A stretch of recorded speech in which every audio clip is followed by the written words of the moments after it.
Newsroom, ruang memperbaharui informasi Anda dengan diskusi yang komprehensif.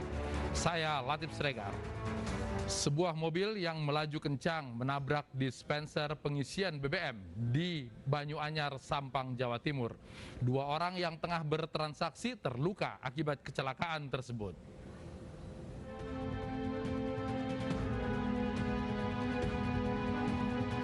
Dari rekaman kamera pengawas milik SPBU Banyuanyar Kota Sampang, Jawa Timur, terlihat sebuah mobil minibus tiba-tiba melaju kencang hingga tidak bisa dikendalikan saat masuk area SPBU untuk mengisi BBM.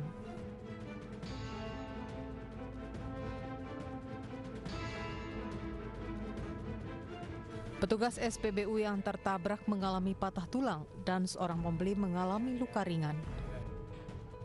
Rusak itu mesinnya sama sepeda motor, terus operatornya kena tabrak juga. Yang ini apa? Luka atau? Luka terus sama patah kakinya. Patah kaki. Ya. Pembeli tidak apa-apa? Kalau pembelinya cuma luka-luka ringan itu, cuma operatornya yang patah kakinya. Karyawan SPBU langsung memperbaiki dispenser pengisian bahan yang rubuh. Sementara mobil minibus yang menabrak sudah diamankan di Polsek Kota untuk ditindaklanjuti.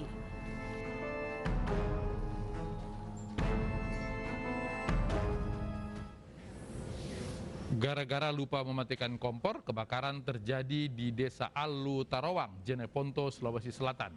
Seorang bocah tewas dan dua bocah lainnya terluka serius dalam kebakaran tersebut.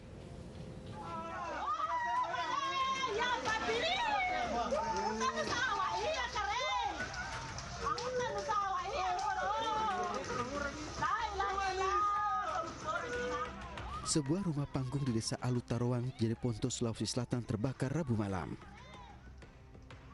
Ratusan warga berjibaku memadamkan api dengan alat seadanya, namun besarnya api membuat warga kesulitan.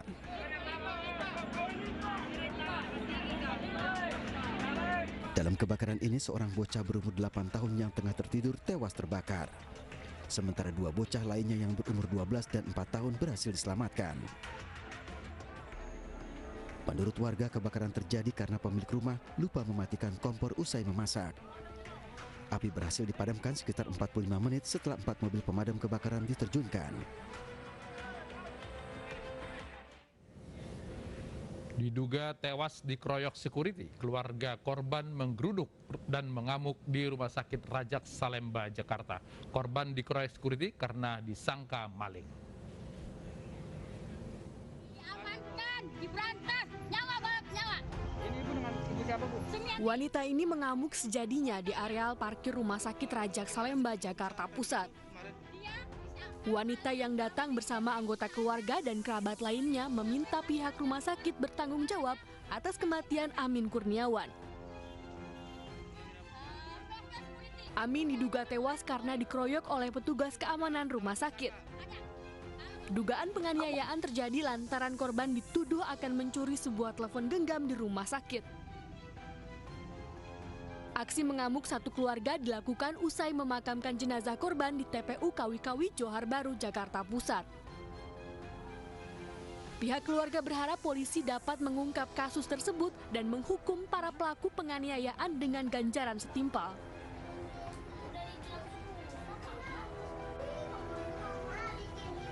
Kematian korban itu ya karena dia mengalami pembengkakan pendarahan di kepala yang sedang diselidiki sampai saat ini, dan itu juga tidak tahu karena pukulan benda tumpulkan atau dengan tangan. Kondisi luka parah di kepala bagian belakang dan lebam di sekujur tubuh. Polisi memastikan jika korban tewas dianiaya. 10 orang saksi termasuk petugas security dan pegawai Rumah Sakit Rajak tengah diperiksa oleh polisi.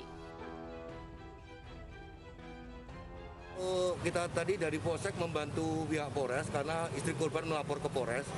Kita sekitar 10 saksi dibawa ke Polres. Siapa aja, Pak?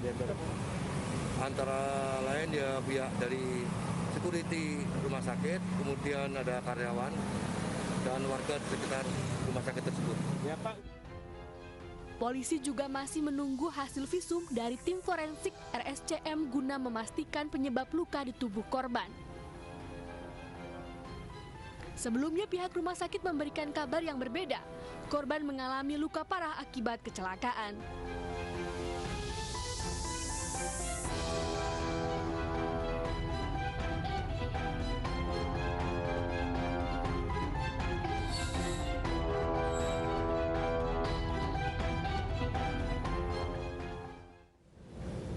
Bagaimana sikap rumah sakit atas temuan polisi terhadap kasus pengeroyokan tersebut? Sudah ada Daneswara di Rumah Sakit Rajak Salemba, Jakarta. Danes, penjelasan polisi berbeda dengan apa yang disampaikan oleh rumah sakit bahwa korban kecelakaan. Ternyata ada pengeroyokan karena ditemukan luka di tubuh korban. Bagaimana sikap rumah sakit? Ya baik, Latif serta pemirsa, saat ini saya sedang berada di Salemba, Jakarta Timur, tepatnya di depan Rumah Sakit Rajak. Dan memang benar sekali, Latif, bahwa dari pihak rumah sakit ini masih belum bisa memberikan pernyataan terkait kasus dugaan pemukulan atau pengeroyokan yang dilakukan oleh oknum petugas keamanan. Dan memang tadi juga saya sudah sempat menghubungi istri korban bahwa memang istri korban menyatakan masih kasus dari dugaan pengeroyokan ini sudah dilimpahkan ke Polsek Senen dan sudah dibawa ke Polres dan sudah diperiksa juga 10 petugas atau pegawai yang berada di tempat kejadian perkara atau di Rumah Sakit Rajak ini. Dan begitu, Latif. Dan untuk kronologis yang bisa saya sampaikan, Latif, bahwa memang kronologisnya pada tanggal 23 hari Sabtu, 23 Oktober hari Sabtu itu, bahwa korban mendapatkan kabar bahwa korban mendapatkan ke rumah sakit dikabarkan dia telah mendapatkan atas kasus dugaan pencurian. Nah, kemudian si istri mendapatkan kabar dari pihak rumah sakit bahwa korban sudah mengalami kecelakaan atau pendarahan di otaknya. Baik, oke. Nampaknya ya. Danes, tadi keluarga korban datang menggeruduk ke rumah sakit. Apakah tidak ada mediasi atau pertemuan dengan pihak rumah sakit? Sedikit tertutup dan tidak ada pernyataan sama sekali. Dan memang besok nampaknya untuk istri korban akan bertemu ke pengacara. Baiklah, Des. Oke, baik. Daneswara melaporkan langsung dari Rumah Sakit Rajak, tempat pengeroyokan seorang warga terjadi di sana. Kita beralih ke berita lain, seorang anggota polisi Patwal tewas di tol Jakarta Cikampek. Korban merupakan perwira unit 1, pengamanan dan pengawalan dari Ditlantas Polda Metro Jaya. Korban tewas saat berusaha membuka jalur rombongan tim supervisi.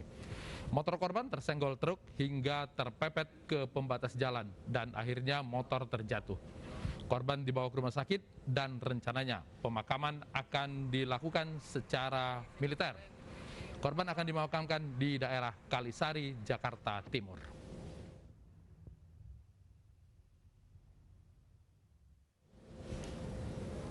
Sebuah sekolah di Tangerang, Banten disegel karena sengketa tanah waris. Akibatnya, pembelajaran tatap muka terbatas gagal terlaksana.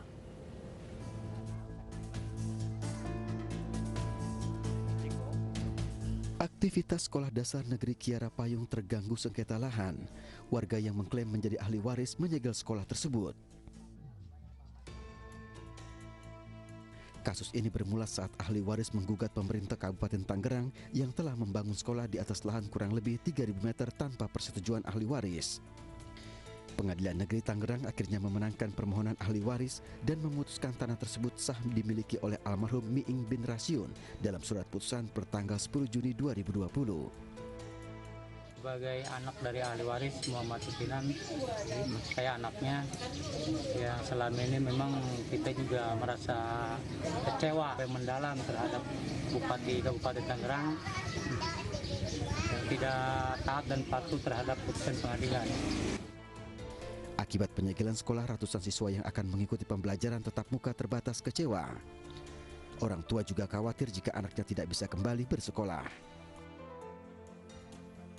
Saya juga bingung anak saya kalau seandainya sekolah tutup kayak gini, udahan kemarin habis corona ya, sekolahnya libur lama panjang gitu ya.